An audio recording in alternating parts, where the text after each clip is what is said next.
Она стояла перед классом, всех поприветствовала сразу, взглядом окинула детей. Весь класс был очарован ей. Учитель речь произнесла, что рада видеть всех она, что одинаково всех любит, любимчиков иметь не будет. Ее слова неправдой были. Был в классе тот, что не любила, в грязной одежде, тихий мальчик, сидел за партой, комок сжавшись. Он плохо пах, был нелюдим, сидел за партой один. Никто с ним в классе не дружил, весь класс шестой о нем забыл. Однажды завуч этой школы просила дать анализ новый характеристикам детей и отчитаться перед ней. Взялась руководитель классной за дело быстро и напрасно. Она вела их только год, но знала всех наперечет. И так мальчонку не любила, что напоследок отложила. Но как была удивлена, когда его досье прочла. Он лучезарный, умный мальчик, писал учитель в 1 классе. Все пишет чисто, аккуратно, учить его всегда приятно. Учитель пишет во 2: он лучший ученик во всем. Семью его беда застала, неизлечимо больна мама. Смерть мамы потрясла его. Учитель пишет про него. Он засыпает прямо в классе. Разбила мальчика несчастье, друзей не стало у него. На автомате он живет. Прочла, за мальчика обидно, вдруг за себя ей стало стыдно. Но хуже и стыднее было, когда подарки ей дарили. На Новый год ученики с понтом красивые кульки. А тот, что самый нелюбимый, принес подарок некрасивый.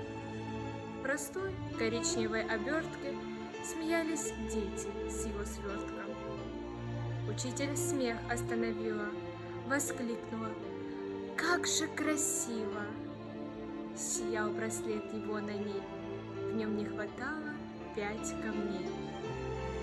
Еще там был флакон духов, не доставала до верхов. Она побрызгала тотчас же духи на шею и запястья. Был мальчик счастлив, улыбался, после уроков задержался. Сказал учительнице прямо: «Вы пахнете, как моя мама». И ни одна душа не знала, как после слов таких рыдала. Ночь не спала, а поутру стала учить детей добру. Так пробегали день за днем, он лучшим стал учеником.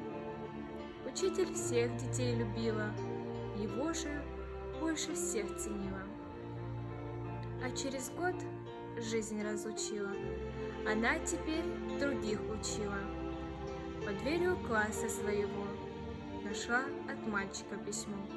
В письме он признавался ей, что лучше всех из учителей, из тех, что были у него, за жизнь короткую его. Через 5 лет опять письмо. Он пишет с колледжа его, а дальше университет, лучше ее учителя нет. Еще прошло немного лет, стал доктором бывший студент. Учителей хороших знал, но лучше ее он не встречал. А годы шли, он возмужал, учителя не забывал, все продолжал ей письма слать. Она ему теперь как мать. В одном письме ей написал, что свое счастье повстречал, что скоро свадьба у него, просил приехать на нее, чтоб в этот день, счастливый самый, была с ним рядом вместо мамы. Ее нет ближе в целом свете. Она согласием ответит. Браслет надела с янтарями, с недостающими камнями. Духи купила его мамы. Пусть будет он счастливый самый. При встрече обнялись они. Родные он узнал духи, эмоций тех не передать. Он обнимал родную мать.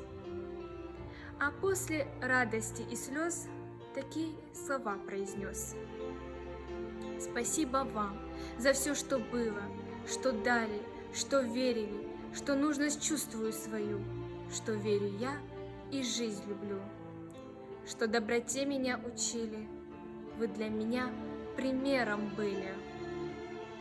В слезах ответы дала ему: нет, это ты учил добру, не знала, как учить порой, пока не встретилась с тобой.